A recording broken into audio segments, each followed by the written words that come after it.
Andy was very excited that he finally managed to go on his first winter fishing trip of the season, and he wasn't in a hurry to get back home at all.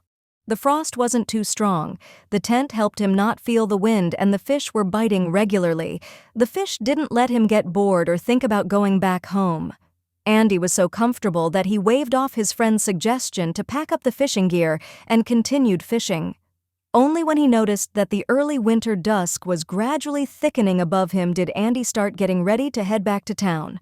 Loading his fishing gear into the car, he tried to start the not-so-new but still lively domestic SUV, but it just wouldn't start. As luck would have it, everyone had already left the reservoir. The prospect of staying inside the unheated car for the night didn't seem very bright, but walking 15 kilometers to the nearest housing in the approaching darkness wasn't very appealing either, especially since first there would be a cottage settlement on the road where he would still have to look for residents, and it wasn't certain that the wealthy people would agree to drive somewhere unknown for the night. Andy thought about it without any resentment. In times like these, everyone is afraid for their lives and well-being. Andy understood that only a couple of kilometers from the cottages could he hope to find help from some rural tractor driver. But how to get there? The phone, by a stroke of bad luck, had died earlier in the day and had become just a useless... The situation was desperate, but either with the help of simple and diplomatic expressions or tired of the owner's repeated attempts, the engine nervously caught on the next try, as if sighing, and started. The car worked. Andy felt relieved. "You're a champ, my little swan." He praised the car from the bottom of his heart, and after waiting a bit, set off. However, it was already getting dark enough that he had to drive very carefully. Wild boars and deer felt almost comfortable here, and Andy understood very well how unexpectedly they could end up on the road and that it wouldn't bode well for him.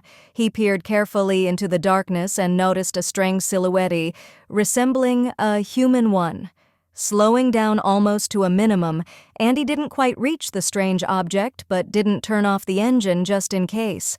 He gently applied the brakes and, cracking open the window, shouted, "Hey, do you need help over there?" The figure barely moved, but there was no response.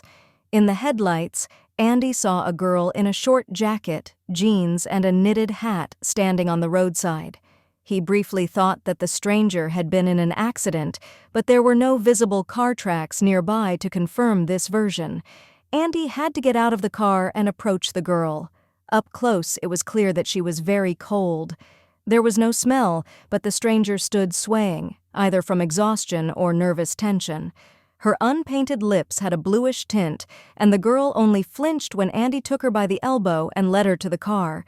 Andy cursed himself for his impulsive action, but still, he literally forced the stranger into the passenger seat, directing the flow of warm air from the heater towards the involuntary passenger's feet. Andy took out a thermos, in which a little coffee remained at the bottom, poured it into the lid of a cup, and handed it to the girl.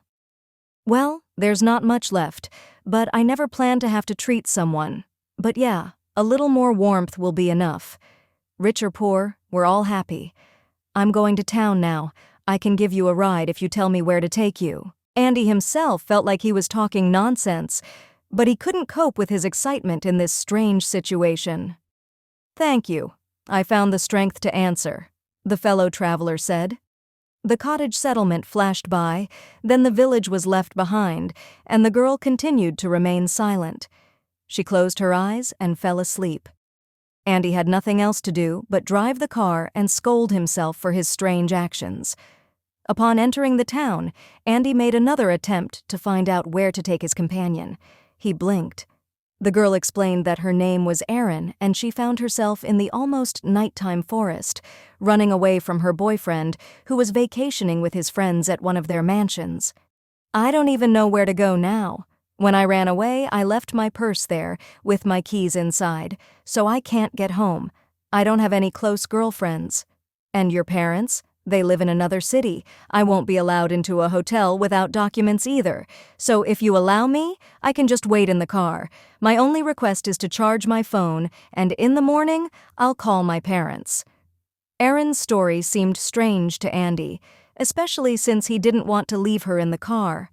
However, there was something touching about the girl, so he suddenly offered her, Aaron, don't be afraid. I'm a married man, so you can safely come to our place and in the morning contact your parents." Natasha, Andy's wife, was utterly surprised when he came home with a stranger. The woman struggled to contain her indignation, but, hoping for a reasonable explanation, greeted Andy coldly and politely, then turned to her husband, Andy. "Let's warm up Gray's dinner, Natasha, and get acquainted in the meantime. This is Erin. She could use some warming up, get her some clothes, let her take a hot shower. She's in a tough situation." The girl timidly interjected into the conversation between the spouses. "I'm really sorry, but it seems like you're the only one who can help me." Maintaining a displeased expression, Natasha went to fetch a towel and robe and handed them to the unexpected guest.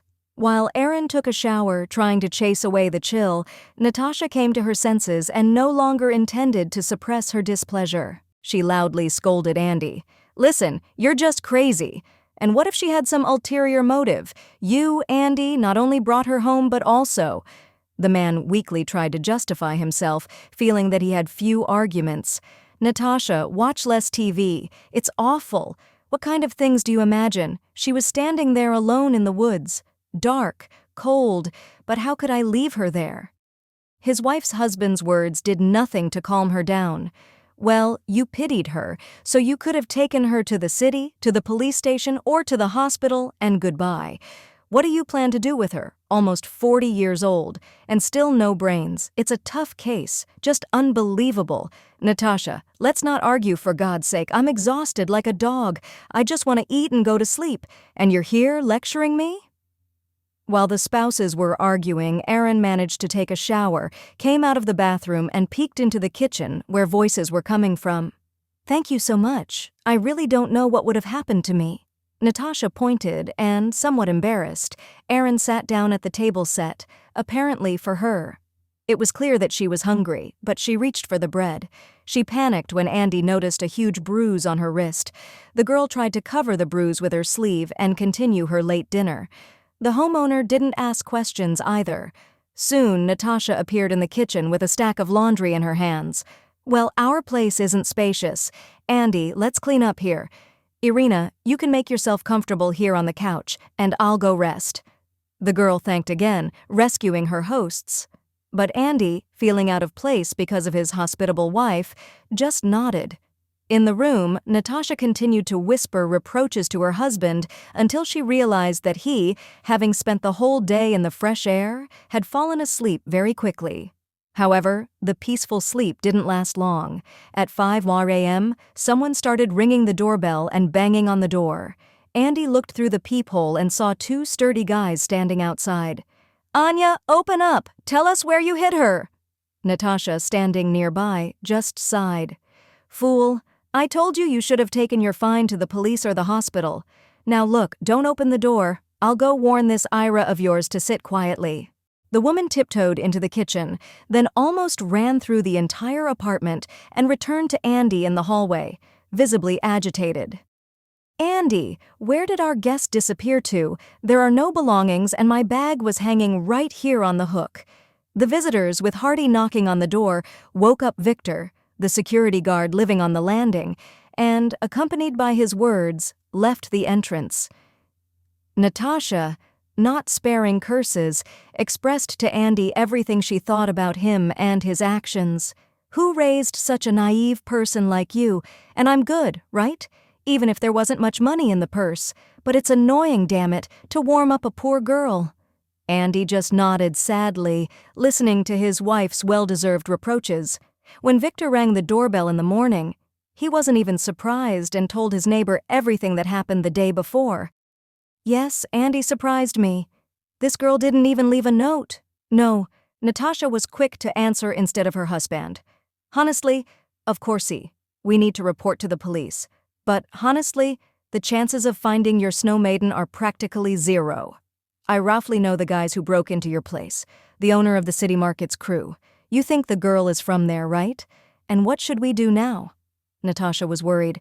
"What can I say if these guys meet you somewhere? Answer that you didn't see anyone, and that's it. You're trying. I'll try to find out through my channels who this Vera, whom Andy pitied, really is. But try not to get involved in anything like this again. The neighbor kept his promise and already in the evening told that Ira is actually Vera, who came from another city for her beloved boyfriend. It's just that he played a lot, and she worked at the market instead of studying. They attributed a shortage to her there and took her to the cottage settlement to, so to speak, repay the debt. In general, thank my boss, he promised that you both don't know anything about this Vera. The car with Andy's number plate had driven past the settlement, explained by fishing. In the future, they tried not to get into such silly situations again. Andy and Natasha warmly thanked their neighbor, but for several weeks they still flinched if they felt like someone was watching them too closely outside, or if they imagined a knock on the door. However, time flew by. Everything was calm, and the strange incident gradually faded from memory. Andy never went fishing again. Natasha was afraid to be left alone. Frankly, she didn't even feel like going out of town. Spring was already setting in when the couple, returning from the supermarket, were called out to by a young female voice. They turned around and were surprised to see Vera approaching them, accompanied by a younger woman and a well-dressed man. "Excuse me, please," the girl asked. "I came to apologize and compensate you, and these are my parents. They want to thank you for saving me." Natasha regained her composure. "The first thing everyone sees is a spectacle, isn't it? We won't discuss this here. Shall we go inside the apartment?" Andy just looked at his former wife in surprise. Suddenly, she boldly invited the ex-wife in. When everyone entered the couple's home and got acquainted, Vera's mother, who looked barely older than Natasha, began to speak. "Vera is our only daughter, so we didn't want her to get involved with that guy, to put it mildly, and in the end she went after him. We had no idea she got into trouble. She came back, thank goodness. And recently she told me that she had to borrow money for a taxi from the people who, let's say, saved her. We're ready to compensate you for all the inconvenience you experienced because of Vera's actions." Vera's father spoke up and handed over an envelope. It looked voluminous even at first glance. "Our daughter admitted that she felt awkward running away, but she was afraid of being caught, so she walked a few blocks away from your house and only then caught a taxi to our city." The girl looked very embarrassed, and Andy and Natasha didn't dare scold her. In addition to the material gratitude, Vera's father offered the savior of his daughter a job at his company's branch with a salary much higher than what he earned in several months.